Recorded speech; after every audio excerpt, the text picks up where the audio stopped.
Allora, buon pomeriggio a tutti, grazie della vostra presenza, grazie, saluto anche, visto che siamo in diretta sul nostro gruppo social di Mestre Mia, saluto anche quelli che evidentemente si stanno per collegare o si sono collegati o si stanno per collegare, e un buon pomeriggio a tutti da Andrea Sperandio.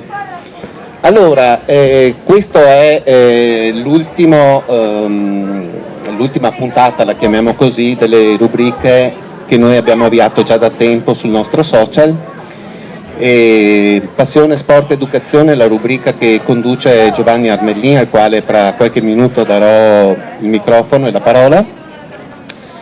E la cosa che ci piace tanto è essere qui con voi oggi, quindi non più una rubrica diciamo esclusivamente online, ma anche in presenza. Adesso stiamo un po' tutti meglio, ma stiamo meglio anche psicologicamente, mi sembra. Vedo qui tanti bambini, tanti ragazzi, tanti genitori, tante persone, e al tavolo qui voi vedete appunto Giovanni Armellin, che saluto, grazie Giovanni, saluto e ringrazio Roberto Pea e il Tennis Club Mestre per averci concesso di passare questo pomeriggio con loro qui. Il Tennis Club si sta riorganizzando in maniera molto simpatica e smart, diciamo, quindi è anche notizia di ieri o di oggi, non ricordo, sui giornali, dove appunto si dice che il Tennis Club ha aperto un po' i cancelli alle associazioni, dunque sarà un motivo in più per sicuramente rivederci spesso qui con loro. Saluto intanto Pasquale Marotta, saluto Roberto Pea, ciao Roberto, Giovanni Armellin, e il nostro vice sindaco Andrea Tomaello, che ringrazio di essere presente oggi. Grazie. Nel frattempo vedo che sono arrivati altri amici, vedo anche Raffaele Speranzon, ciao Raffaele, e vedo Fabrizio Coniglio, ne vedo tanti, ma siete mascherati, faccio anche un po' di fatica a vederli tutti e riconoscerli tutti.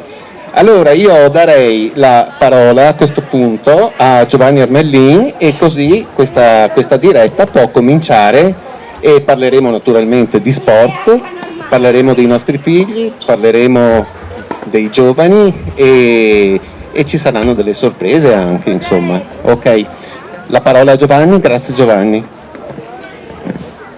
Buonasera a tutti, grazie a Mestre Mia e grazie a Andrea che mi hanno permesso di curare questa rubrica relativa allo sport, che è un tema a cui tengo tantissimo personalmente. Ringrazio il Tennis Club per l'opportunità che ci ha dato sia della location sia anche di accogliere tutte le varie associazioni mestrine presenti sul territorio, e cerchiamo anche di ritrovarci magari più spesso anche qui al Tennis Club, visto che aprirà anche un nuovo ristorante, una nuova quindi un'opportunità di incontro anche e non solo sportiva. L'idea di fare questo incontro, che è chiamiamola festa, un incontro tra le associazioni sportive mestrine, nasce da un percorso che è nato in autunno, è proseguito in primavera, e con le interviste che abbiamo fatto alle varie associazioni sportive. Quindi siamo partite con la Polisportiva Terraglio, l'Atletica Coin, lo Sci Club Mestre, poi abbiamo intervistato anche Fabrizio Coniglio del Panathlon, il Volley Center Mestre, la Scherma Mestre, e poi si è allargato anche al Baskin Mestre, e poi ci parlerà la Cinzia magari di cosa consiste il Baskin, che è una realtà molto bella, e col Tennis Club ovviamente, e col calcio a 5 il Città di Mestre.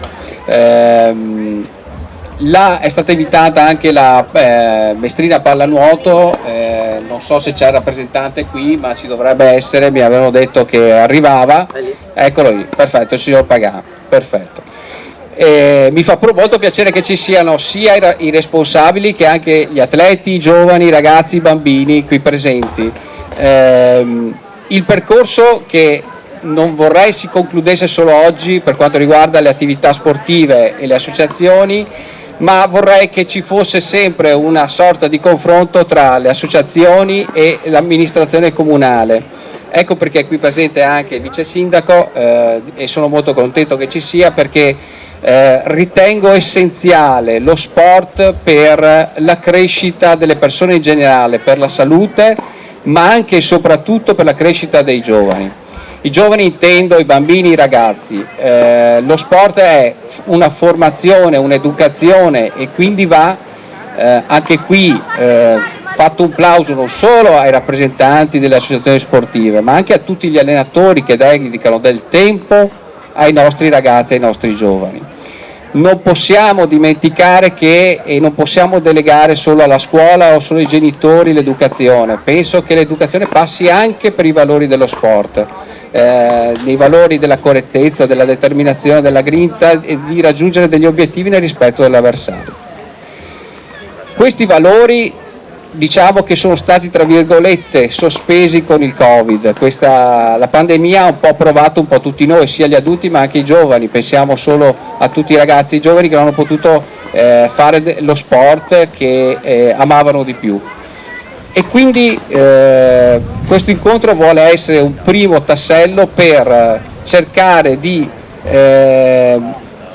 creare un nuovo inizio, che non è solo un nuovo inizio che è economico, perché è necessario anche quello, ma cercare di ritrovare nello sport una forma di reiniziare, di ritornare alla vita, alla normalità delle cose, reimpostare le nuove generazioni sui valori dello sport, senza dimenticare tuttavia che è importante che lo sport venga praticato in sicurezza e in attrezzature e con attrezzature e impianti idonei. Diciamo che tutte le associazioni si relazionano con l'amministrazione comunale per cercare di sviluppare i settori giovanili, ma questa collaborazione deve continuare anche nell'insegna, non certo per incolpare nessuno, ma sicuramente in Comune di Venezia abbiamo purtroppo delle strutture che sono un po' datate, che ultimamente si è cercato anche di ristrutturare, di migliorare, però bisogna fare un po' di più, perché dobbiamo puntare sui giovani. Una città senza giovani è una città che muore. Noi dobbiamo puntare sui giovani e sullo sport. Queste sono le direttrici più importanti. Ovviamente non dimenticando le persone più svantaggiate, quindi lo sport per i giovani, ma lo sport per tutti, anche le persone che hanno delle disabilità. E qui si innesca anche il ruolo molto importante anche qui dell'amministrazione comunale. Quindi cerchiamo di collaborazione con l'amministrazione di tutelare tutte le varie sfaccettature dello sport e dei giovani, e per questo ritengo che questo incontro possa essere un primo tassello e nella speranza che possa essere ripetuto nel tempo. Io mi fermo qui, vorrei dare la parola al presidente del Tennis Club intanto. Innanzitutto voglio ringraziare ovviamente Mestre Mia per aver avuto questa bellissima idea di radunare diciamo, in questo momento tutte le associazioni, tante associazioni di Mestre, proprio perché noi abbiamo sempre detto che noi vorremmo che il Tennis Club Mestre diventasse un centro dove si può parlare di sport, ci si può riunire tra le varie associazioni, scambiare le rispettive esperienze e perché no, come abbiamo fatto quest'anno con il Nuoto Mestre, con la Scherma, organizzare anche dei centri estivi multidisciplinari in modo tale che abbiamo un rapporto, ripeto, continuo di esperienze con questi ragazzi che provengono da esperienze sportive diverse, quindi il nuoto, appunto la scherma, il tennis, ma perché no anche la pallacanestro e altre attività che vengono svolte qui nel vicino palazzetto dello sport. Noi abbiamo una vecchissima idea che ormai da oltre 20 anni che cerchiamo di portarla avanti con l'amministrazione comunale e anche con la regione, grazie anche a Raffaele Speranzon nella sua precedente funzione di consigliere comunale e assessore allo sport alla provincia. E cioè che questa è una zona che sarebbe molto valida per creare una famosa cittadella dello sport qua a Mestre. Perché questo? Perché abbiamo la piscina, abbiamo la palestra, abbiamo il tennis, abbiamo la scherma e perché no abbiamo una bellissima Villa Querini nella quale potremmo appunto avviare anche delle attività ludico-sportive. L'idea che aveva l'assessore allo sport di creare in questi parchi, va bene, delle aree dedicate diciamo all'esercizio libero, va bene, sarebbe molto importante, non solo per chi frequenta la Villa Querini, ma anche per tutte le associazioni che aprono il territorio.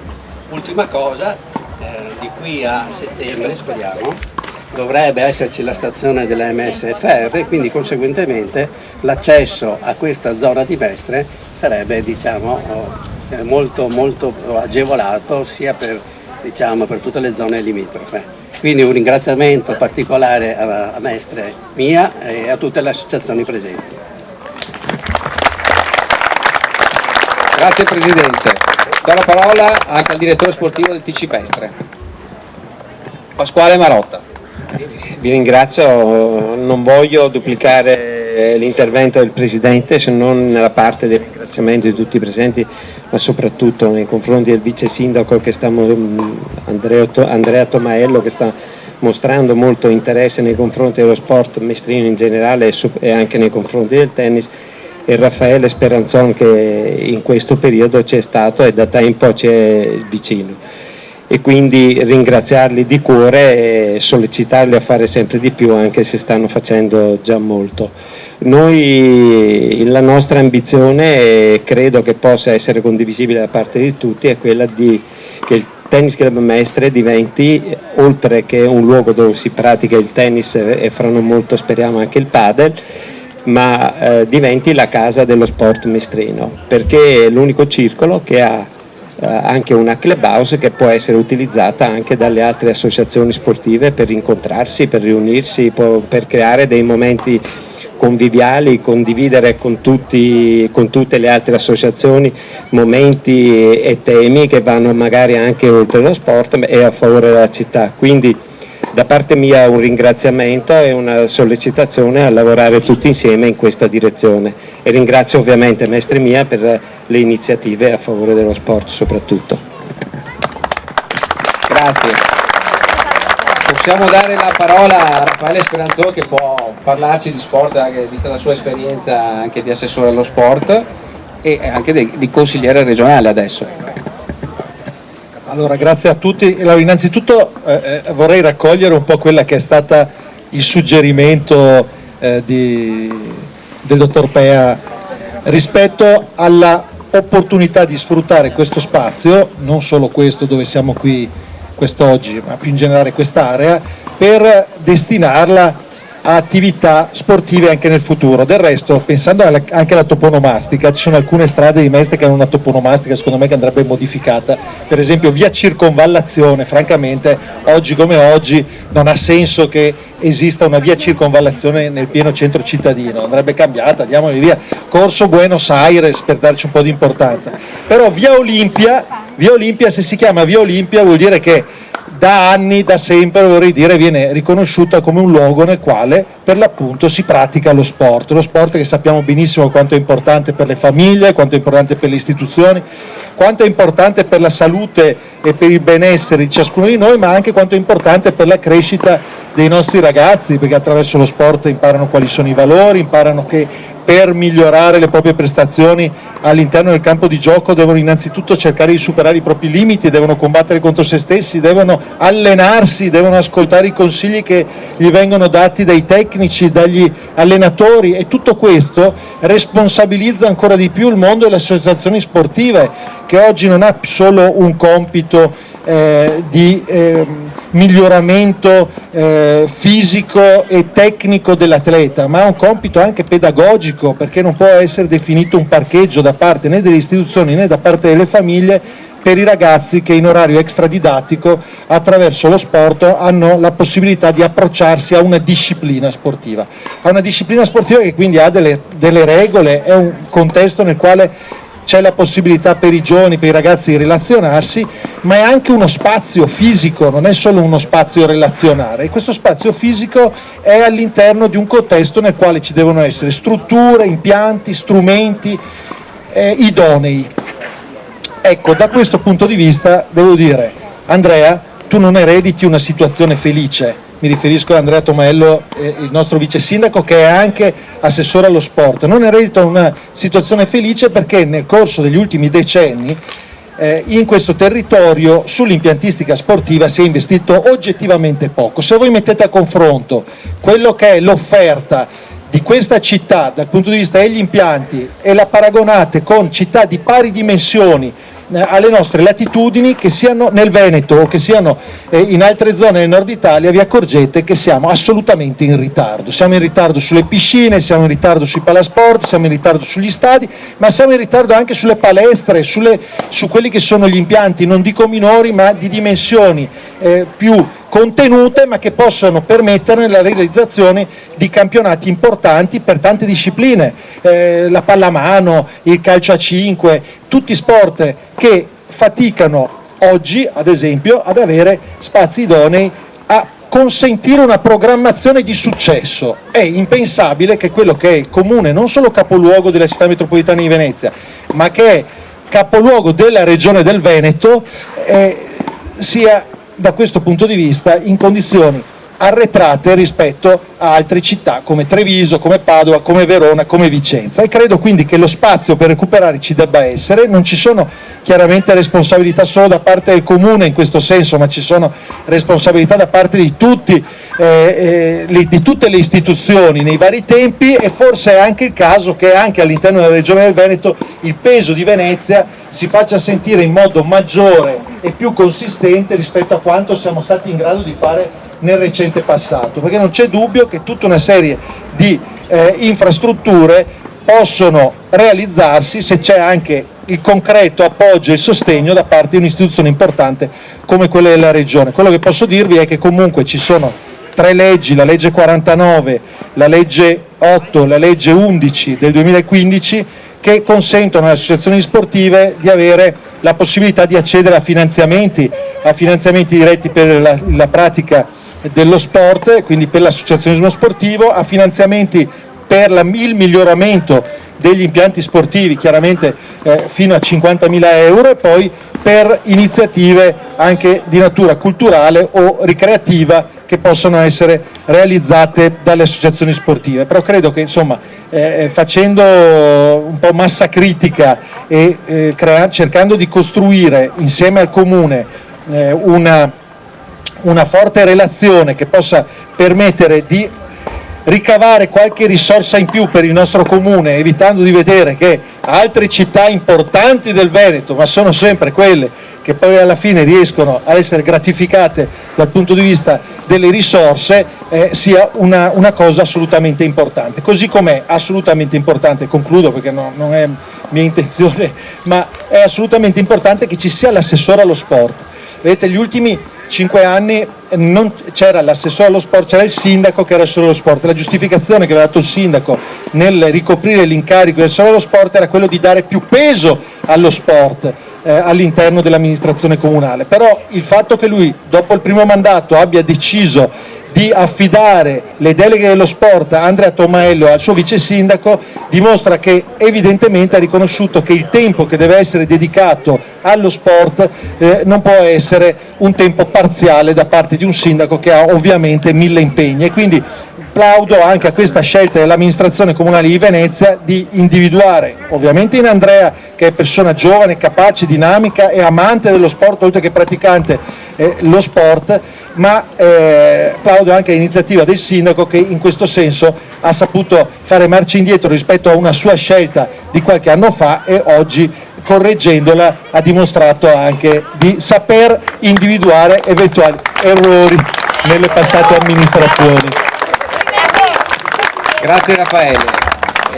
Sugli spunti che ci ha dato Raffaele, che sono molto importanti, direi che le direttrici fondamentali sono sport come strumento pedagogico per i ragazzi, per i giovani, per i bambini, ma la necessità anche, la seconda direttrice, è di avere impianti e attrezzature idonee e soprattutto all'altezza del Comune di Venezia.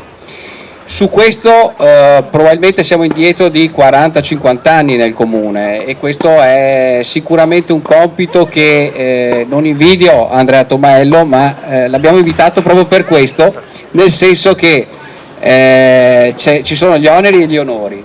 Credo che dopo 30-40 anni di vuoto tu abbia sicuramente un compito arduo, però dobbiamo provarci, dobbiamo dare a questo Comune, che come diceva l'amico Raffaele è il capoluogo di regione, non abbiamo neanche uno stadio di Serie A, per dire, ma se parliamo di calcio e di tutto il resto quello che manca, una città, solo la terraferma abbiamo 180.000 abitanti. Diamo a tutti questi ragazzi, a questi giovani, a questi bambini, che se li guardi in faccia hanno voglia di fare sport, trovano gioia nel fare sport. Ecco, questo dobbiamo dargli delle risposte. Ti lascio la parola e grazie. Grazie, ma allora ringrazio Raffaele perché mi hai fatto una presentazione bella e ti ringrazio. Mi hai detto anche che oltre amante dello sport lo pratico. Bene che parliamo da seduti. Ieri mattina sono ritornato a correre dopo penso un anno, e forse mi alzo solo per andare a prendere l'aperitivo dopo un anno di poca corsa. Ecco, questo è un esempio che non dovete tappate le orecchie ai bambini, perché non dovete arrivare a 31 anni e con poca forza per fare una corsa la mattina. Ecco, ho fatto 4 km a Rucapò. Vabbè, a parte le battute, dopo però magari, ecco, se mi metti in moto per fare un po' di attività meglio. No, grazie dell'invito e grazie dell'opportunità. Con Mestre Mia ci eravamo visti sempre online, abbiamo chiacchierato un po' su tutto, ma il punto centrale è lo sport. E sì, il sindaco ha deciso di questo mandato di dare una delega, non tenerla per sé, ma dare una delega, e devo dire che, sai, nell'immaginario collettivo anche durante la pandemia lo sport è sempre stato qualcosa, al passatempo, no? Anche nei governi nazionali che si sono succeduti in questi mesi vedevamo lo sport che durante tutti i DPCM era trattato sempre come ultimo, no? Era come il passatempo, dicevano vabbè, la gente deve stare a casa, può anche fare a manco, deve fare una corsetta, può fare a meno di vedere la Serie A, può fare a meno di andare in palestra, era sempre visto così. Vedendo adesso l'impegno che c'è, diciamo, in questi primi mesi di amministrazione, ormai quasi un anno, ti occupa H24 7 giorni su 7, perché al di là degli eventi a cui partecipare, a cui portare magari a vicinanza e stare insieme alle associazioni, c'è un mondo dietro che necessita di una risposta e che anche vuole fare. Lo sport per me non è solo, come dicevo prima, un hobby o comunque qualcosa che si può anche fare a meno di fare, ma soprattutto per i ragazzi più giovani è tutto. C'è uno slogan spesso che troviamo in giro che dicono sport è vita. Sport è vita, secondo me, racchiude tutta una serie di parole che sono fondamentali. È educazione, prima avevamo consiglio comunale e discutevamo con interrogazioni sulle baby gangs che purtroppo sono salite agli onori della cronaca anche qua a Mestre, però sport è educazione soprattutto, perché se te cresci a 8, 9, 10 anni, 11 anni in un'associazione che ti segue, che ti controlla, anche se magari alle spalle non hai una famiglia così che magari ti controlli o ti aiuta, se te cresci in un'associazione che ti sta vicino, ti fa crescere, magari è più difficile che uno prenda una strada brutta, ecco. Sport è sociale, vuol dire la socializzazione che hanno i ragazzini, ma non solo i ragazzini, anche la terza età. Penso a delle iniziative che vorremmo portare avanti come comune, che poi magari vi anticiperò, però vuol dire stare insieme, vuol dire trovarsi, anche il momento come oggi, per carità, oggi parliamo, discutiamo di sport e anzi auspico che ce ne siano sempre di più, però è socialità, vuol dire stare insieme, trovarsi, fare come si dice in qualche contesto, fare spogliatoio. Ormai pensa alle grandi aziende, no? Tutte le multinazionali, nei loro piani delle aziende fanno il team building. Cosa vuol dire? Lo spogliatoio. Addirittura ci sono delle società professionistiche di calcio, di rugby, anche qua vicino, che organizzano team building per le associazioni. Cosa vuol dire? Portano tutti i dipendenti allo stadio, al centro sportivo della società e fanno delle iniziative, giocano, fanno tutta una serie di cose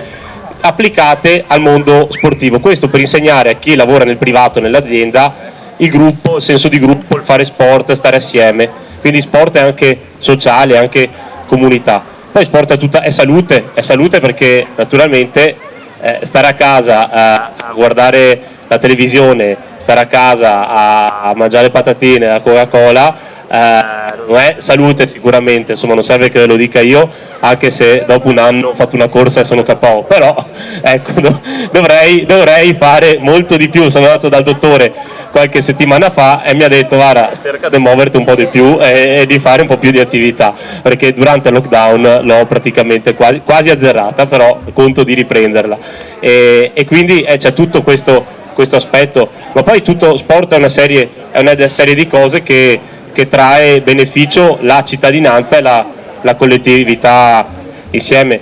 Senza dilungarmi adesso dopo in troppi discorsi, che è giusto che dopo diamo la parola anche a loro, perché questo momento spero che sia anche utile a noi dell'amministrazione, a chi fa politica come Raffaele, come me, anche a chi è gestore di centri, di associazioni, per capire magari anche dalle associazioni sportive, soprattutto in un periodo così post-pandemico, cosa può servire, cosa può essere utile.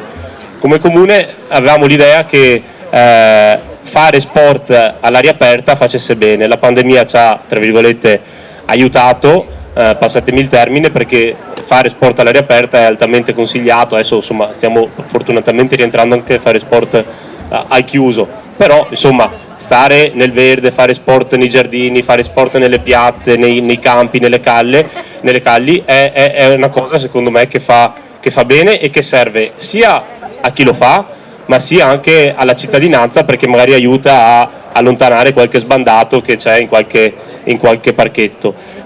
Giusto questo weekend partiremo con una attività che abbiamo voluto dare un nome un po' così bizzarro, ma dà il senso di quello che vogliamo fare, che è Salta, corri, Soga, lo sport riparte dai parchi.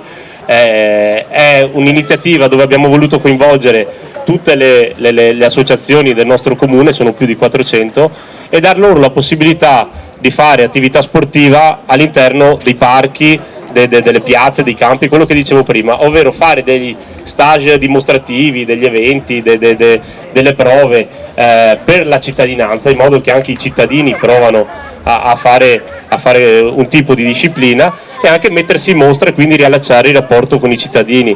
Che ne so, la palestra, l'associazione sportiva che faceva Zumba in palestra, insomma, viene da dire questo, ma come tante altre attività, chiede al comune, è già stato chiesto, ma il programma insomma è via di definizione e anche di aggiornamento, diciamo, uno spazio pubblico dove poter fare la lezione dimostrativa al pubblico. Secondo me questo può avere molteplici obiettivi, molteplici risultati, ed è quello che ci piacerebbe ottenere. E poi un'altra cosa che l'abbiamo decisa prima, qualche proprio ora fa, abbiamo investito qualche soldo, diciamo, per fare qualche soldino di quei pochi che ci sono rimasti, per fare una struttura sportiva all'aperto, un parco attrezzi che, se passate per il parco Bisuola lo vedete, sembra brutto perché vedete delle piazzole di cemento armato all'interno del giardino e quindi dite no, Dio costruire condomini, no, non siamo Dio fare niente, è solo un lavoro che metteranno, penso già da domani, ma per giovedì prossimo è pronta, e cercheremo adesso di organizzare anche una specie di inaugurazione, non so, vi inviteremo, adesso vediamo un attimo come fare. In questo parco mettere le attrezzature che ci sono in palestra, adesso io non mi ricordo bene il nome tecnico, però c'è la spalliera, c'è tutta una serie di attrezzature che chiunque può andare liberamente a utilizzarle. Abbiamo voluto anche mettere delle strutture per calisthenics, che è un sport è una disciplina che io conoscevo poco, però tra i ragazzi, soprattutto 16-17 anni, va tantissimo, che è quella roba strana che si appendono su una griglia e si mettono in verticale, praticamente è una roba da pazzi, però vabbè, però va molto e abbiamo deciso di mettere questa struttura, e poi abbiamo deciso di mettere 2 o 3 strutture, se non ricordo male, anche per l'attività sportiva di persone con una disabilità fisica, quindi può allenarsi anche chi magari va con la carrozzina, riesce ad allenarsi, perché queste strutture sono fatte appositamente perché possano fare così. Questa è la prima, è la più grande, abbiamo messo un tappetto antitrauma con tutte le sicurezze, cercheremo di illuminarla in maniera che sia anche un po' più sicura, nel senso che di notte magari non vada il primo sbandato e la rompa, però cercheremo di fare queste strutture in tutti, non dico in tutti i parchi perché sarebbe una cosa bellissima, ma anche un sogno, però in varie aree verdi o comunque posti di tutto il comune cercheremo di farle dove riusciamo. Cercheremo di mettere anche altri strumenti che possano permettere lo sport. Cercheremo di farla giovedì, penso sulle 6, vedo Maurizio Carlin che mi aiuta sempre, ma che conoscete molti di voi, penso che mi aiuta sul settore dello sport, che ci siamo sentiti prima, e cercheremo di farla giovedì, magari vi inviteremo, sempre sperando di non assembrarci e quant'altro, però penso che sia una cosa buona per la cittadinanza, perché magari anche chi non ha tanta voglia di far sport, magari passando riesce a invogliare, riesce ad avere qualche pensiero magari di iniziare a far sport. Questo è un po' quello che stiamo cercando di fare, ma che ci piacerebbe anche aumentare. Dopo naturalmente non apro il capitolo dell'impiantistica sportiva, perché dovremmo star qua forse 2 giorni a parlarne, ma Raffaele insomma ha un po' riassunto anche il mio pensiero. Abbiamo delle società che fanno un alto livello, alcune anche a livello professionistico, e molte di queste sono costrette a giocare fuori dal comune di Venezia. Non è solo il calcio, come stiamo vedendo, non è solo, in alcuni casi c'è stato il basket, ma penso alla pallanuoto qua vicino o altre società. Investire soldi in questo periodo non è sicuramente facile. 30 anni fa per un comune sarebbe stato più facile, adesso non è semplice, però io penso che dovremmo cercare di fare di tutto per riuscire ad avere delle strutture che siano all'altezza appunto di una città come Venezia. Adesso non sto qua a dire se è il palazzetto, se è lo stadio, se è la piscina, se è una palestra, cosa come, però le urgenze le conosciamo tutti, e penso che un ragionamento su cosa fare anche come amministrazione comunale, prendendosi la responsabilità magari di intervenire direttamente come amministrazione comunale anche in più anni, o comunque anche trovando dei fondi con l'aiuto dei privati, oppure in qualsiasi modo, ma qualche struttura io penso che va aperto un ragionamento, va fatta, perché altrimenti anche le prime squadre, chi è a livello professionistico, l'alto livello delle società, l'ho detto in occasione della vittoria del Venezia della Serie B per passare in Serie A, ma lo dico con tutte le società che raggiungono un buon livello, cioè le prime squadre che raggiungono un buon livello non servono solo così, vabbè c'è la prima squadra, ma di solito funzionano da traino per tutto il settore di base. Vedere una squadra di basket, una squadra di pallavolo, una squadra di ginnastica che raggiunge un ottimo livello, fa parlare i giornali, fa parlare i media, fa aumentare il livello, si parla tra la gente, si parla tra le piazze, magari qualcuno inizia a divertirsi, a giocare, a provare. In Italia il calcio è lo sport nazionale anche per questo, no? Perché è dovuto da grandi vittorie degli anni passati anche, quindi sistematicamente quando l'Italia vinceva i mondiali o gli europei i numeri tesserati aumentavano. Ecco, io credo che adesso grazie a Sinner, Musetti, vedrai che anche il tennis comincerà. Quindi hai citato un altro esempio, ma penso che sia assolutamente insomma di questo trend. Quindi io vi ringrazio veramente per l'invito. C'è il terzo tempo, così chiamato, però se vuoi, non so, coinvolgiamo qualche associazione, oppure vuoi che, perché per noi, almeno per me, questo momento non pensavo di trovare varie associazioni, ma è importante anche per capire eventualmente cosa chiedono, al di là poi delle specifiche, no, ma c'ho l'infiltrazione, ma anche come attività cosa piacerebbe fare. Quindi magari se qualcuno vuole intervenire, magari anche i ragazzi. Grazie a tutti. Grazie Andrea. No, l'incontro è pensato perché tutti i responsabili, dirigenti, almeno un responsabile per ogni associazione che è stata chiamata, possa intervenire, anche perché magari certe idee può trasmettere l'amministrazione nei limiti del possibile, perché evidentemente come ha bene detto Andrea, le risorse in questo momento economiche sono quelle che sono, però sicuramente cercare di migliorare l'esistente è già un passo avanti, secondo me. Poi si può progettare il futuro mettendo delle basi, quello sicuramente sì.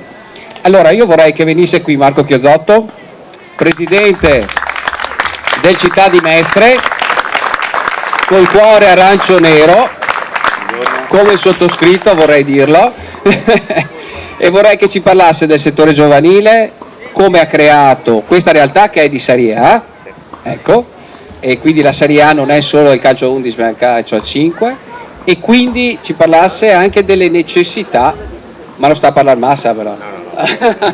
Allora, buongiorno a tutti, buonasera, anzi perché ormai stiamo andando verso la sera. Noi siamo una società di calcio a 5, la prima squadra è in A2 e abbiamo anche noi il nostro settore giovanile. La situazione qui a Mestre purtroppo è abbastanza critica per il nostro movimento, perché se pensiamo che il calcio a 5, o volgarmente chiamato calcetto, è lo sport più praticato a livelli generali, nel senso che gli amici vanno a giocare a calcetto, i ragazzi giocano a calcetto, quando comunque appunto ci sono delle organizzazioni delle società comincia a prendere una sorta di visualizzazione, diciamo, per migliorarsi e provare a competere a livello agonistico, si sfocia nelle società. Ecco, noi abbiamo iniziato dalla Serie D e piano piano nel giro di 10 anni siamo arrivati alla 2, manca solo uno scalino per arrivare nella massima serie nazionale. Da noi i numeri sono alti, però a livello giovanile purtroppo abbiamo una sorta di vincolo. Il vincolo è detto dalle palestre. Noi non abbiamo delle palestre, diciamo, sufficientemente attrezzate, ma sia come dimensioni sia come numero di palestre, per poter programmare la stagione, anche perché adesso attualmente l'amministrazione pubblica concede alle società sportive la possibilità di usufruire delle palestre anno per anno. Pertanto noi, quando abbiamo le richieste, parlo del livello giovanile che penso che possa interessare tutti quanti, abbiamo le richieste da parte dei genitori, ma presidente, ma direttore sportivo, quando è che iniziano gli allenamenti, dove ci alleniamo, a che ora possiamo fare l'attività sportiva, noi lo veniamo a sapere per ultimo. Questo ci penalizza molto, perché magari ci sono società che hanno in gestione degli impianti sportivi e avendo in gestione programmano il futuro. Nel mio caso questo non lo possiamo fare, programmiamo quello per la prima squadra perché pensiamo che comunque lì abbiamo, diciamo, un peso specifico, però anche là giochiamo sempre con quel punto di domanda. E il problema è anche che la mia società non è una società che sopravvive grazie ai contributi o al pagamento delle rette del settore giovanile, sopravvive soprattutto per sponsor e per i soldi che ci metto io personalmente per portare questo sport e questa città ai livelli massimi possibili. Pertanto la richiesta che chiedo io ad Andrea in questo momento è di provare a fare una programmazione delle palestre, degli impianti pubblici un po' con più lunga veduta, con un periodo maggiore, e dare a tutte le possibilità, cioè a tutte le società le stesse possibilità. Questo è un discorso che avevamo già affrontato a quattro occhi. Grazie mille. Grazie Marco per il tuo contributo. Quindi il messaggio è programmazione e collaborazione con l'amministrazione comunale. Vorrei che venisse qui Cinzia Perotti del Baschin Mestre. Vorrei che un grande applauso per la Cinzia, perché ha creato col suo staff un progetto di inclusione che quando l'ho intervistata devo dire mi ha emozionato molto. Mi piacerebbe che tu parlassi in maniera sintetica un po' del progetto Baschin, che è il primo nato in Veneto e poi è stato seguito da altre realtà, e è un progetto recente, nel senso che è nato a Cremona, se non vado errato, e poi si è ampliato un po' in tutta Italia. quindi cercando di creare inclusioni alle persone un po' più svantaggiate, ma che hanno comunque diritto di poter praticare lo sport e la voglia di praticare lo sport. A te la parola. Intanto grazie a tutti e mi permetto solo mi permetto solo una nota, nel senso che non è nato in Veneto. Noi siamo la prima società società sportiva, perché noi siamo il Basket Mestre, siamo la Kosovo del Basket Mestre, è partito con il basket. E sì, è una disciplina ex nova, il Veneto vanta le maggiori squadre a livello nazionale come regione. E è un basket inclusivo perché le nostre squadre sono formate da ragazzi con e senza disabilità, ragazzi dove non giochi a basket se non hai una femmina in squadra, e quindi è inclusivo a 360 gradi. È uno sport che ti cambia la vita perché mette insieme veramente tutto quello che la persona è, nel senso, chiunque riesce a muovere con una mano e far canestro, o comunque riesce a muovere una mano, può giocare a basket.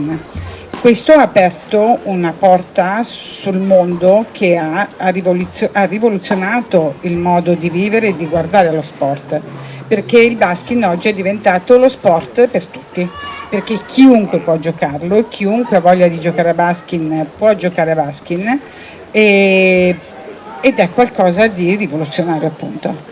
Noi a Mestre siamo ormai circa in 70, siamo partiti da 5-6 anni fa.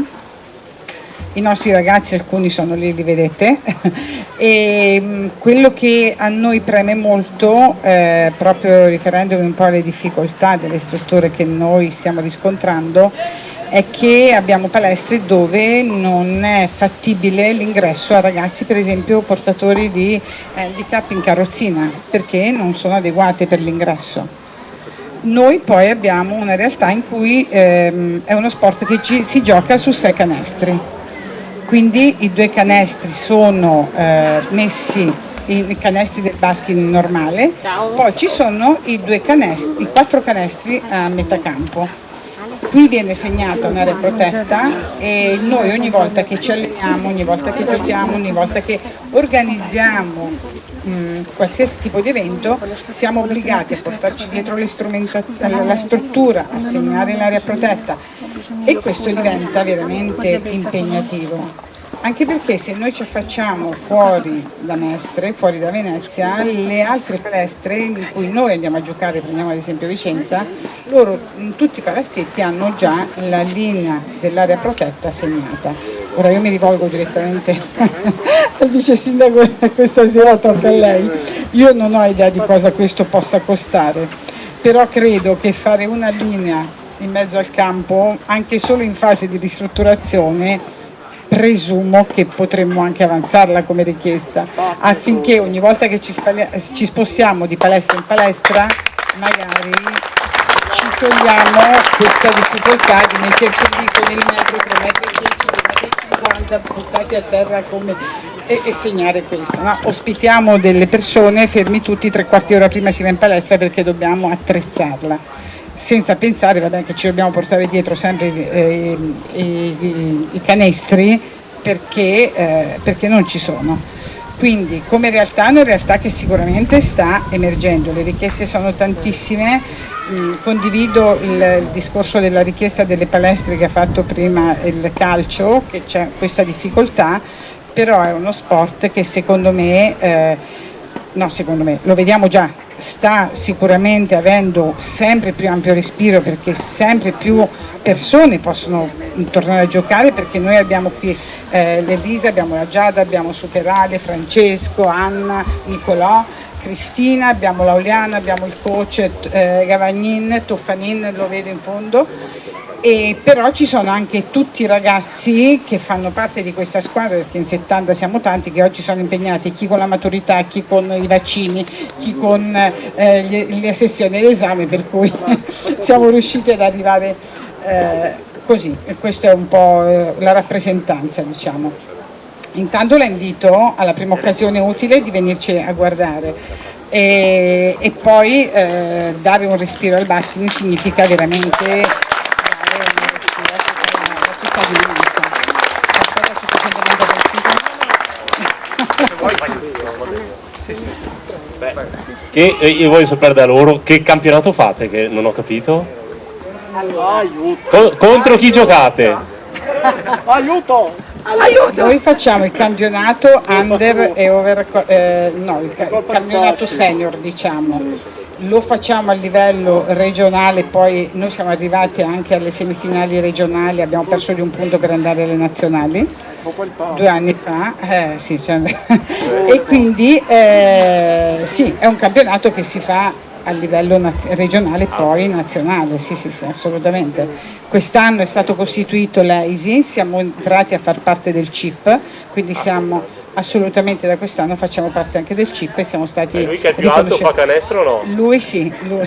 Oh, sei più alto devi far più sì, canestri assolutamente, tutti, però, lui è un numero 3, questo poi sarebbe bello da verificare anche con i numeri 3 sono quelli che possono far canestro su tutti i canestri a disposizione, però non possono fare più di 3 canestri, lui sta in campo 40 secondi perché fa 3 canestri lo dobbiamo buttare via. Lo prestate alle altre squadre così. Buongiorno! Sei quello che gioca meglio, ma poi abbiamo anche l'Elisa, che anche lei è il numero 2. Le regole di sto sport se puoi stare 40 secondi. No, perché invece i ragazzi senza disabilità possono fare solo 3 tentativi di tiro, 3 tentativi, e dopo vengono cambiati. Loro invece i numeri 3 possono fare 3 canestri. Questo perché? Perché c'è il tema dell'equità. Quindi ognuno deve essere messo nella condizione di poter giocare secondo le proprie capacità. Viene focalizzato quello che sai fare, non quello che non sai fare, e quindi vedere una partita di basket significa non vedere la disabilità e diventa un tutt'uno, perché ognuno è messo nel ruolo e nella condizione di poter dare il proprio massimo, senza sconti a nessuno, perché ognuno quel canestro se lo deve sudare. Vabbè, io che non so giocare a basket sono invitato a fare una partita. Assolutamente, sono tutti invitati. Non penso. Abbiamo fatto una sfida con lui. Una sfida? No, prendo il rombo. E quindi sì, questo è. E poi abbiamo la Giada che è la numero 2, l'Anna la numero 2, Nicolò il numero 2 e Francesco stiamo capendo dove inserirlo, se il numero 3 o il numero 2, perché nell'area protetta vanno i ragazzi che hanno difficoltà o hanno paura del contatto fisico, quindi a secondo della loro anche percezione del gioco, perché è molto veloce, li mettiamo nella situazione di poter giocare serenamente. Comunque siete tutti invitati. Allenatevi. Sì, ci proviamo. Grazie a tutti. Grazie Cinzia per la testimonianza. Adesso avrete capito perché mi sono emozionato quando ho intervistato Cinzia, perché è una bellissima realtà. E il plauso va sia a Cinzia, quale responsabile, a tutti i ragazzi, gli allenatori, Davide che è lì in fondo, eccetera, del Baschino. Prego. Non dimentichiamo Uliana, non dimentichiamo la Raffaella, non dimentichiamo allora la Cristina, scusa. perché sono lo zoccolo duro che ci supportano in tutto questo lavoro. Allora, una cosa che vi chiedo, non andate via, nel senso che poi faremo una bella foto di gruppo con tutte le associazioni, mi piacerebbe che facessimo appunto questa almeno una testimonianza dell'evento di quest'oggi. Adesso vorrei invitare l'Atletica Coin, Gilberto. Balla Pioio questa, colpa tua. Che è impegnato con gli allenamenti oggi, mi diceva. Ecco. C'è il vice sindaco, quindi dovevi vestirti. Ecco, cosa possiamo dire al vice sindaco? Intanto un saluto anche all'assessore Speranzon, consigliere Speranzon, che è conosciuto ormai da quanti? Da 20 anni. Abbiamo cominciato più di 20 anni fa. Niente, oltre a rappresentare la Coin, ho la fortuna di essere anche il presidente provinciale della FIDA, che è la Federazione Italiana di Atletica Leggera. Il vice sindaco sa già quali sono le nostre problematiche. Io devo spezzare una lancia a favore della passata amministrazione di questi ultimi 5 anni, perché comunque nel bene o nel male 2 impianti su 3 nel Comune di Venezia sono stati rifatti, quello della Gazzera e soprattutto quello di San Giuliano, e di questo bisogna dare atto, che sicuramente abbiamo avuto un miglioramento, un grazie all'assessorato allo sport nella persona del dottor Carlin, che ci è stato sempre vicino, e il settore lavori pubblici. Cos'è che manca nel territorio veneziano? Manca la famosa pista del Penzo, dove Venanzio Ortis fece un grandissimo record europeo di 5.000 correndo senza una scarpetta, perché era stato chiodato al primo giro, e sulla pista nera quella volta ha fatto il record europeo di 5.000. È una realtà la provincia di Venezia che ha una struttura atletica veramente di primo ordine. Se voi pensate che la settimana scorsa ai campionati giovanili di Grosseto, Under 23, abbiamo portato a casa 12 medaglie in provincia di Venezia, con la terza prestazione italiana di tutti i tempi Under 23 di un atleta che si allena al campo San Giuliano, non è della COI, ma gli va dato attito, 13,43 nel salto triplo, è una misura di rispetto, andrà a Nairobi ai mondiali giovanili. Tanto per dire cosa vuol dire questo. L'Atletica Coin in questo momento sta gestendo assieme a un'altra società e all'Atron l'impianto di San Giuliano. Noi speriamo che nel futuro della programmazione si preveda un impianto a 8 corsie, perché si sta veramente facendo strada l'idea di un grande meeting addirittura delle Diamond League a Venezia, perché Venezia è attrazione in tutti i sensi. Però se non avremo le strutture, non un campo da calcio con la pista, una pista di atletica leggera da 8 corsie, perché dappertutto dove ci sono le piste di atletica nei campi da calcio non si fa nulla, purtroppo. Quindi la pista di atletica in questo momento, poi abbiamo avuto la fortuna, come adesso sto parlando anche come gruppo atletico Coin, di avere la possibilità di fare per tutto l'anno. Noi non abbiamo mai chiuso, perché essendo attività all'aperto abbiamo sempre lavorato al massimo delle possibilità, e abbiamo sostenuto un'idea che ci è stata presentata dalla Maddalena, e questo è l'altro grande principio. La polisportiva Terraglio, di cui vedete alcuni atleti che sono anche atleti Coin, tutti e tre, perché da Guglielmo, dalla Susanna, da Elena fanno parte del gruppo atletico anche Coin, e venite pure. Abbiamo creato un grande connubio tra la polisportiva Terraglio e il gruppo atletico Coin, perché loro, essendo dei triatleti, devono fare anche l'atletica, e caso strano una e una due hanno fatto parte dei campionati provinciali, individuali e di società per il gruppo atletico Coin, con risultati eccezionali. Purtroppo questo fine settimana non ci saranno di aiuto gli atleti della polisportiva Terraglio, perché ci siamo qualificati per la finale regionale con i cadetti, perché sono impegnati in una gara di triathlon, e quindi questo è il loro compito principale. E quindi noi in questo momento diciamo grazie, però chiediamo la possibilità di avere ulteriori possibilità per incrementare l'attività, perché l'impianto di atletica di San Giuliano in questo momento conta oltre 700 presenze settimanali di giovani atleti, stiamo parlando dai 5 anni ai 18 anni, e abbiamo presenze di atleti della nazionale che si continuano a venire ad allenare da noi. Ho portato l'esempio della Brugnolo, che ha vinto il titolo, ma vi dico che tutte le mattine, se venite in campo, vedete la olimpica Borga, che fa parte della staffetta 4x400, che si sta preparando per le Olimpiadi, e quindi anche questo è un altro fiore all'occhiello del nostro impianto di atletica. Noi speriamo di continuare questa collaborazione attiva con il Comune.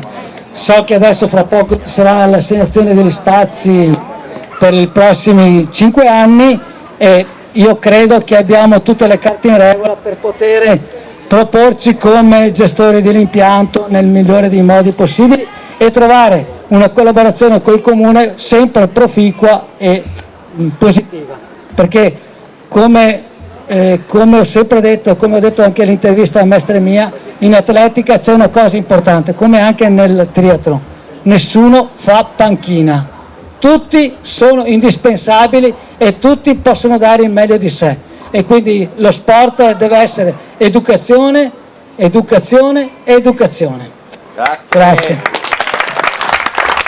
Grazie Gilberto. No, ragazzi, no, state qui che siete sempre la polisportiva con tutti i ragazzi, venga qua. E loro? Certo, assolutamente. La parola a Maddalena della polisportiva Terraglio.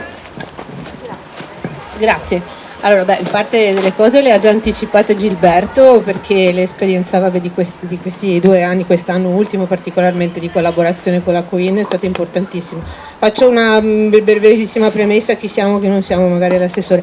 La polisportiva Terraglio è una realtà virtuosa, importantissimo nel territorio di Mestre, ha saputo fare da volano in un punto non centrale della nostra città, perché eravamo nella estrema periferia, e nonostante quello ha creato una realtà di movimento sportivo a 360 gradi, più che inclusiva, sia come impianto, proprio come struttura, che è una struttura senza barriere, ma anche proprio come tipo di attività, cioè di tutto: la pallavolo, il karate, il nuoto a livello agonistico, sia nelle discipline per il sincronizzato, e adesso dopo pallanuoto, e insomma tantissime cose. C'è da 4 anni anche il triathlon, con questo progetto giovane, era nato da una start-up di prova e siamo poi diventati squadra, anche questo grazie al supporto e la visione della società che ci ha supportato su questo progetto. Per quanto riguarda il triathlon abbiamo 20 atleti giovanissimi dai 5 anni, perché abbiamo una mascotte di 5 anni e che si allena in campo di atletica, anche quella di 5 anni, e fino ai 18, ma è allargato anche l'age group che coinvolge i genitori che ci supportano. Dicevo, 20 atleti sembrano pochi, fanno 3 discipline come se fossero 60, e l'impegno è questo: fargli fare 3 cose e metterli insieme rispetto a una preparazione di atletica e di formazione e di crescita importantissima. È bello perché anche questi, dicevo, sono 4 anni, però andato via, no, sono 4 anni, 1 e mezzo dei quali abbiamo subito come tutti la pandemia, ma che nel settore giovanile, soprattutto per loro, tra l'altro, che non hanno potuto nuotare fino alla settimana scorsa, 2 settimane fa, è stato faticoso, però loro hanno continuato con entusiasmo nelle chiusure sempre. Non ne abbiamo perso neanche uno, quindi 20 c'erano 1 anno e mezzo fa, 20 ne abbiamo ancora adesso, e 20 un pochino meno perché attualmente le maturità, gli esami, però in gara sabato andremo a questa prima gara che si fa a Gorizia, siamo in trasferta a Gorizia, con 13 di loro. Susanna e Guglielmo hanno partecipato anche agli Winter Triathlon, perché l'acqua ci piace in tutte le sue soluzioni, anche in quella solida, e quest'inverno hanno potuto cimentarsi anche in questa specialità, e ben piazzandosi, perché sono bravi. Loro 3 sono dei veri triatleti, cioè non vengono da altre discipline, sono cresciuti con questa disciplina che ne prevede 3, e siamo veramente orgogliosi di questo. Che richieste possiamo fare? Dopo presento anche i nostri atleti del supernuoto, che sono campionissimi: Cristian, Luca e Chiara, che sono fortissimi, anche Mirko è il loro coach di nuoto. Quello che vorremmo fare è realizzare delle manifestazioni a breve. Già 2 anni fa ormai abbiamo realizzato subito, appena ci siamo formati come squadra, Avevamo fatto una gara nel nostro impianto, riconosciuta nel campionato regionale, e ci piacerebbe, non c'è un ciclodromo per il momento, siamo gli ospiti in trasferta a Martellago e quindi utilizziamo lo spazio metropolitano della città, però sarebbe bello anche questo, però abbiamo tanti parchi dove comunque possiamo fare e provare a realizzare eventi di questo tipo. Ci piacerebbe tanto, e ve lo dico subito, dopo ci vedremo magari in un altro momento, realizzare al Forte Marghera un piccolo duathlon per le categorie giovanili. Sono stati realizzati i ponti, i percorsi ciclabili, quindi sarebbe una bellissima festa appena si può, e quindi ci rivedremo presto, ecco, per queste richieste. Adesso passo la parola agli atleti di Mirko. Certo. Luca Mistretta, Polisportiva Terraglio. Che specialità fai? Stile 50 e dorso 50. Bravissimo. Io Guglielmo e faccio un triathlon alla Polisportiva Terraglio. Susanna e faccio triathlon alla Polisportiva Terraglio. E atletica alla Coin.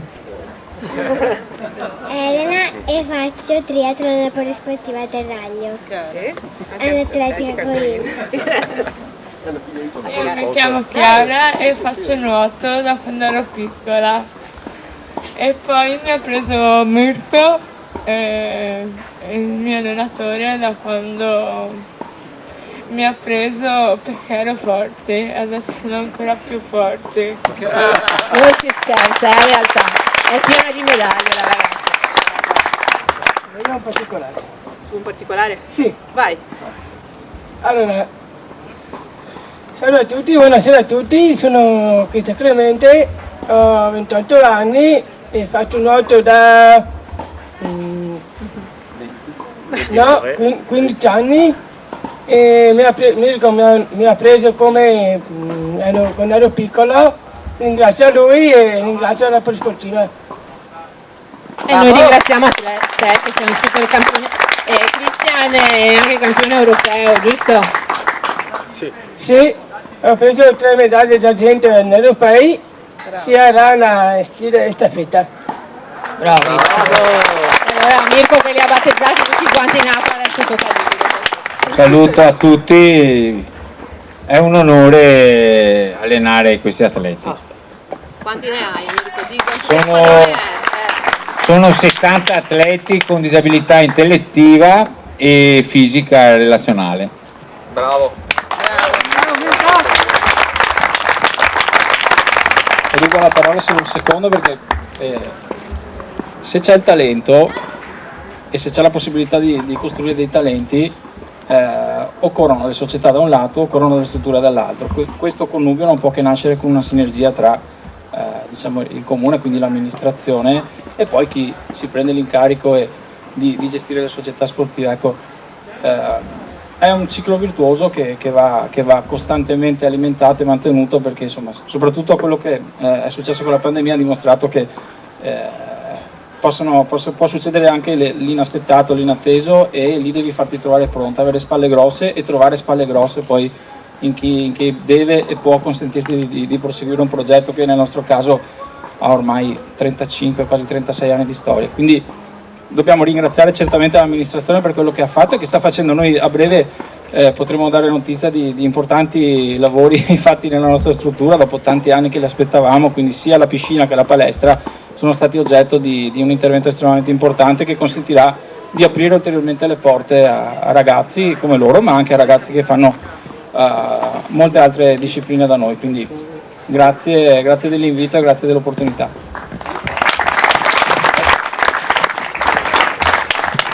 No, volevo dire a Giovanni se ci spostiamo lì, perché qui adesso c'è il sole e la ripresa non viene, quindi per i prossimi così. E aggiungo anche questo, che forse Andrea Tomaello dirà, forse sarei pentito di essere venuto viste le richieste. No, hai preso nota? Maurizio che prende nota. No, Maurizio. D'accordo. E Giovanni?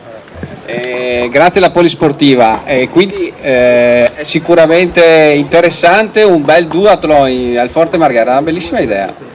Questa mi mancava. Va bene, Allora manca, ciao Raffaele, la scherma Mestre, se ci mettiamo di qua.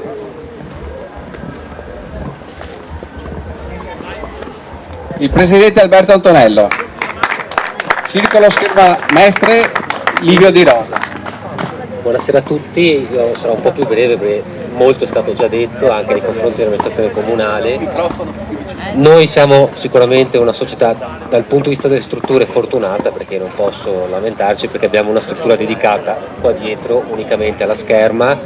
Il comune dell'anno scorso, dopo lunghe pressioni, ha accettato di fare degli interventi importanti di restauro di cui necessitavamo, perché il palazzetto ormai cominciava a avere i suoi anni e non pochi, non per nulla. Scusate, vado via solo per dire una cosa, forza Mestre, scusate. Noi quest'anno a settembre festeggeremo i 60 anni dalla nostra Costituzione, 60 anni di storia e di successi, e l'unica richiesta che mi sento di rinnovare, perché il sindaco già la conosce, ma la conosce anche altri assessori con cui abbiamo parlato, è l'intitolazione del piazzale qua a Livio Di Rosa, nel senso che Via Olimpia è giusto, ma il piazzale noi abbiamo chiesto che sia intitolato al maestro che ha dato storia e lustro i campioni olimpici alla città e alla nostra società. Grazie. Grazie Alberto per la testimonianza. Adesso tocca a Marta, giustamente, che scalpita dello Sci Club Mestre. Porta anche i ragazzi qua, porta tutti. No, c'entra anche lo sci, perché bisogna prepararsi per l'inverno, se no ci si fa male, giusto?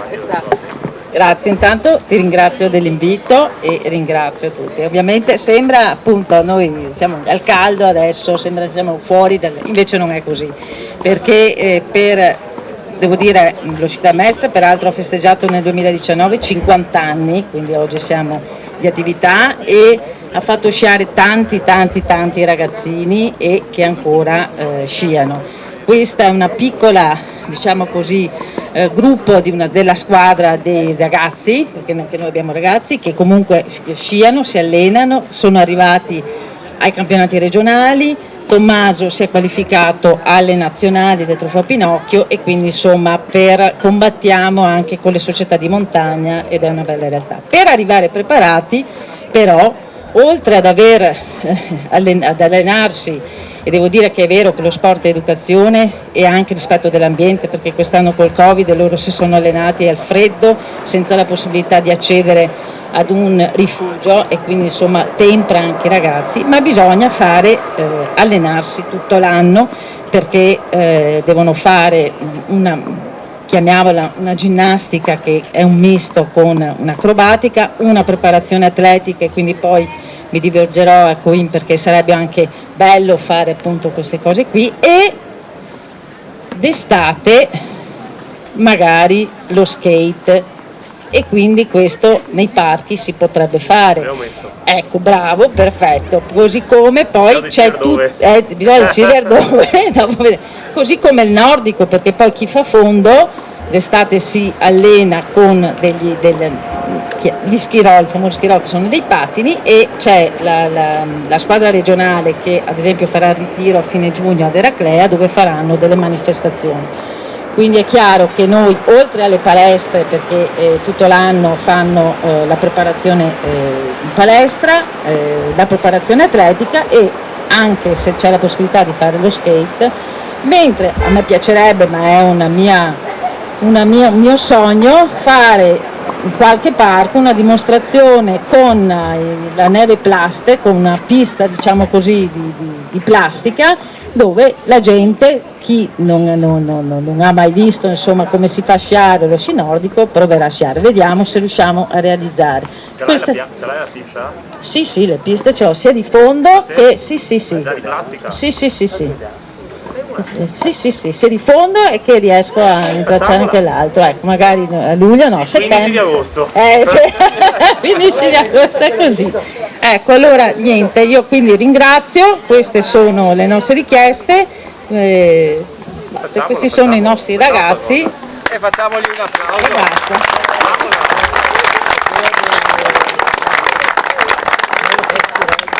Insomma, guarda, anche lo Sci Club è una bella realtà, a parte cinquantennale, ma insomma porta sempre dei buoni atleti, quindi merito anche lo Sci Club Mestre. E il signor Pagan della Mestrina, presidente onorario se non vado errato, ma grazie. Purtroppo sono onorario perché arrivati a una certa età non rimane che quello, o uscire dallo sport oppure restare per la passione che si ha, e in questo caso è il mio caso. Come vedete non sono un atleta perché la pandemia ha lasciato anche a me qualche strascico. Ex tennista, ho calcato qui le mie prime partite di tennis. Che dire, voglio essere molto sintetico, ma solo per far conoscere la realtà di Mestrina Nuoto, che quest'anno nel 2021 festeggerà i primi 65 anni, non sono pochi, ma questo per dire la tradizione che riguarda un pochino questa società, che molti conoscono perché hanno calcato proprio in questa piscina, diciamo, e hanno iniziato a fare le prime nuotate. È una realtà ancora viva, facciamo solo pallanuoto, ma direi che anche i risultati, nonostante il periodo sia dei meno felici, diciamo, la federazione quest'anno ha fatto un campionato a livello regionale, quasi regionale, però siamo arrivati primi su 8 squadre e andremo a fare i playoff, scusate, contro la regione del Piemonte. La prima delle due, scontro diretto, passerà in Serie B. Per noi è una cosa importante, anche se qui non posso fare a meno di dire, ma chi mi conosce lo sa, perché è un sogno da molti anni che ha la società. Purtroppo nella provincia di Venezia non c'è una vasca idonea per poter fare la categoria della B, e quindi dovremo emigrare a Vicenza o a Padova.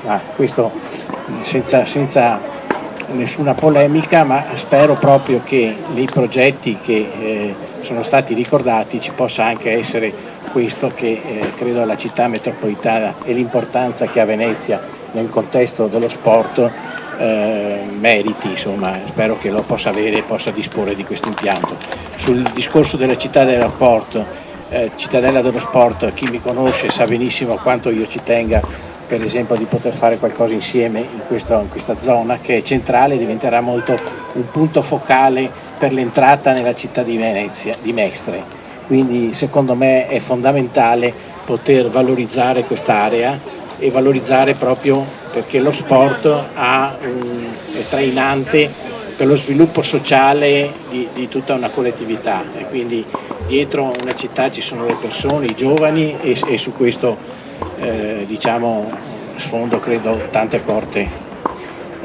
Noi siamo più di 120 atleti, quest'anno abbiamo fatto 7 campionati.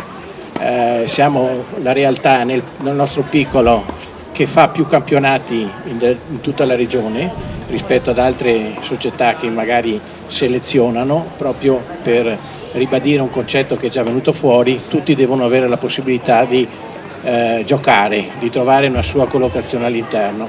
Ecco perché per esempio nella categoria Under 14 abbiamo fatto 2 squadre, proprio per dare la possibilità a tutti i giovani di potersi confrontare con altre realtà. Diremo che va tutto bene, confido e vorrei anche dire che spero che molto presto ci possano essere anche delle novità, perché nel periodo della pandemia non siamo rimasti fermi, soprattutto mentalmente, quindi abbiamo dei progetti che si stanno sviluppando molto interessanti anche con le scuole, stiamo collaborando anche noi con altre realtà sportive, perché questo discorso che avete sentito c'è anche nel nostro settore, quindi cerchiamo di fare sistema e di coinvolgere altre realtà, quindi si sta creando anche qui nella piscina, che ha un grandissimo potenziale, la possibilità di poter fare varie attività natatorie, quindi tutte le famiglie devono sapere che i nostri progetti è di quello di portare tanti bambini in acqua per poter crescere e fare una vita diciamo sana nella salute e nello sviluppo. Sono concetti che si sanno, però solo adesso si riesce, attraverso anche forse la maggiore sensibilità da parte delle amministrazioni che si sono succedute, fino adesso ci sono state un po' delle incongruenze, se vogliamo dirlo, ma speriamo che questo si possa risolvere questo problema. L'ultima cosa che volevo dire, attenzione anche noi ai disabili. Mirko che prima ha parlato come polisportiva Terraglio, anche il nostro allenatore dei bambini più piccoli, e volevo dire che lui stesso, che non lo dice, ma sappiate che è responsabile di Special Olympics nei disabili, e uno degli obiettivi che noi abbiamo in mente come Mestrina Nuoto è di poter far entrare la pallanuoto, il gioco della pallanuoto, fra gli sport di Special Olympics. Grazie all'esperienza e diciamo all'esperienza che Mirko ha portato, noi vorremmo che questo obiettivo si potesse realizzare. Credo che prima o poi ce la faremo, perché abbiamo la testa dura, insomma. Noi le sconfitte che abbiamo avuto, siamo andati su e giù nei vari campionati, ma servono, perché bisogna, diciamo, a volte per scendere si fa presto, ma per risalire bisogna costruire tutta una struttura, e lo stiamo facendo attraverso un vivaio che secondo noi è un elemento fondamentale. Non dico altro perché... Grazie. Una curiosità, ma la Mestrina Pallanuoto in che serie è stata più importante? Che campionato ha fatto? Serie B o Serie A? Allora, grazie della domanda. Diciamo che nel settore maschile è arrivata nella Serie B, non è riuscita mai a andare in A2 o in A1, ma l'aspetto purtroppo impiantistico è determinante in questo. Però devo dire una cosa velocissimo, abbiamo iniziato l'esperienza femminile molti anni fa, che abbiamo ripreso l'anno scorso, e in questo settore, dove le dimensioni del campo sono abilitate per poterlo fare, con una piscina da 25x21 che abbiamo, siamo arrivati in A1, quindi Mestrina è arrivata anche al top, voglio dire, delle categorie, perché essere in A1 fra le prime 12 squadre in Italia vi assicuro che è una cosa importante. Voglio dire, pensare solo alla trasferta di andare a Cagliari mi ha fatto perdere un po' di capelli, perché immaginate dal punto di vista economico, però spero che di poter, attraverso diciamo determinati, ci possa essere un futuro migliore, e che ci possa anche dare la possibilità anche al settore maschile, attraverso anche il discorso della struttura di cui parlavo prima, ma perché la città lo merita, voglio dire, di poter dare questa possibilità anche al settore maschile di poter salire. Grazie Presidente Pagà. In chiusura chiamo Alberto Rusconi per l'Amatori Chirignago, e poi chiamerò Fabrizio Coniglio. Grazie, buonasera a tutti. Io sono, oltre che vicepresidente dell'Amatori Chirignago, sono anche uno dei fondatori di Maestre Mia, quindi sono qua insomma un po' in una doppia veste stasera. Però questa sera volevo parlare di sport, come è giusto che sia, visto il tema, e parlare della nostra società, che è una società che si occupa di sport amatoriale, generalmente per persone adulte, non per bambini, non abbiamo una squadra specifica per i ragazzi. Quindi è diversamente giovani. Esatto.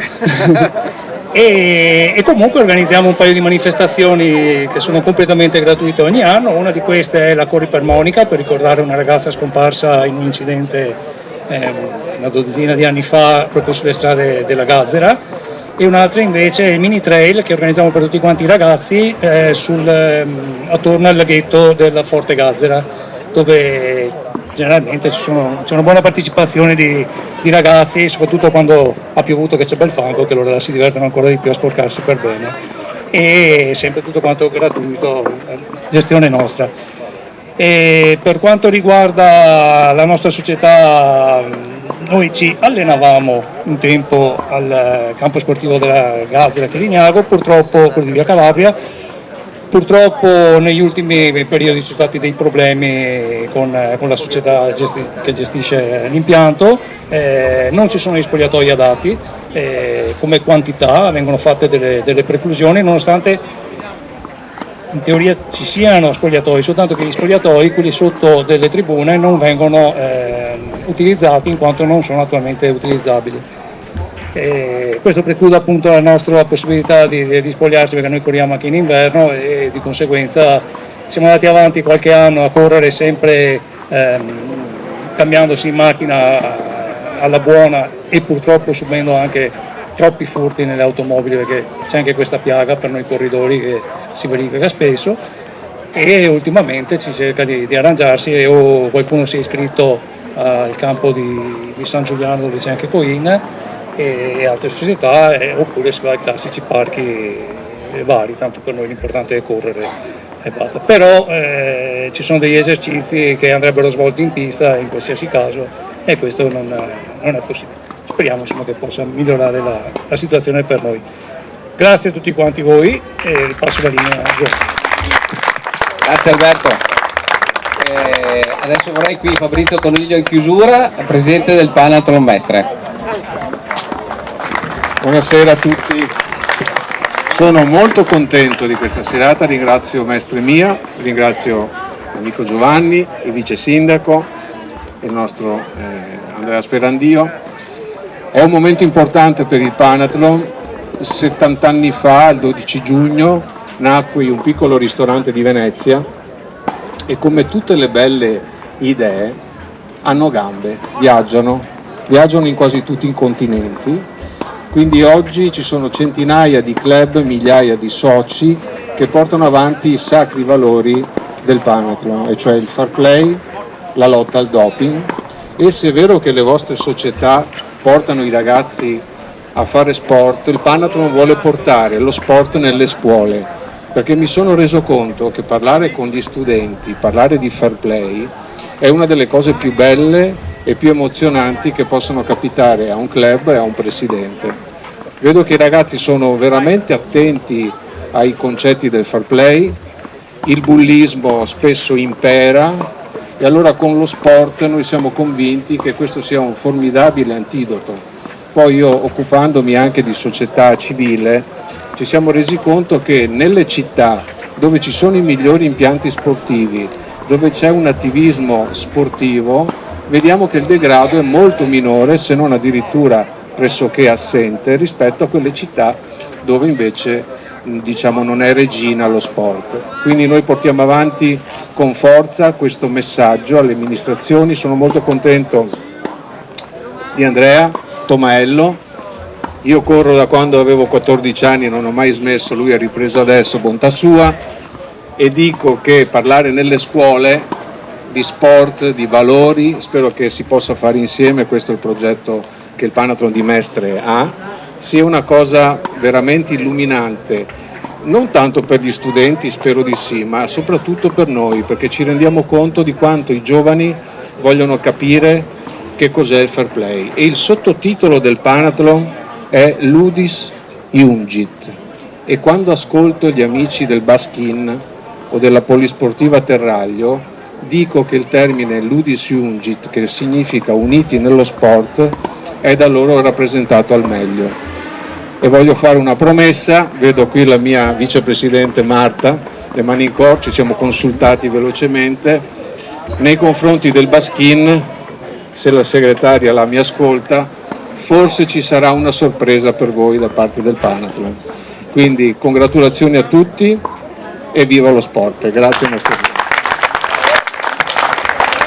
Grazie Fabrizio, vi chiedo di venire tutti qui in mezzo per fare una foto tutti assieme. Chiudo per dire una cosa, dopo questa serata abbiamo capito che Mestre ha tutti i numeri per poter puntare in alto in tutti gli sport. 1, 2, 3, mani in alto. 1, 2, 3.